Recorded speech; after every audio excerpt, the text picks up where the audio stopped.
something that's just more of an aside than anything else.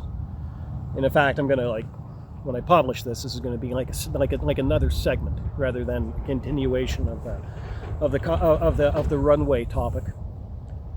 But it kind of seems to me that with the exception of the Connor McDavid deal, I don't really think that this idea of the salary cap is quite working out the way that a lot of people in the NHLPA must have thought, when they agreed to this.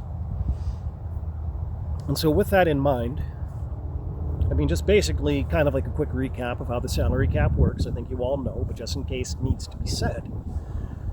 Every year, the salary cap will either go up or down based on league revenues. So if league revenues keep going up, then the salary cap goes up. And if they come down, well, then the salary cap also comes down.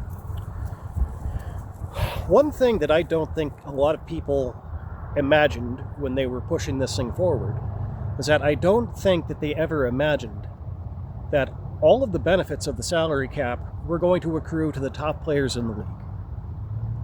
And doesn't it honestly kind of seem like that's the direction where it's going in? Look at Kirill Kaprizov in Minnesota, just signed the $17 million deal. So when the salary cap went up this year, hey, that was great for him.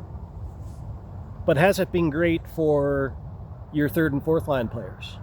Hasn't been good even for your second pairing defenseman. One thing that they said about the salary cap was that it was going to impose more parity across the league, more competitive parity across the league. But one thing that it definitely hasn't done is it hasn't imposed any parity, amongst the individual players.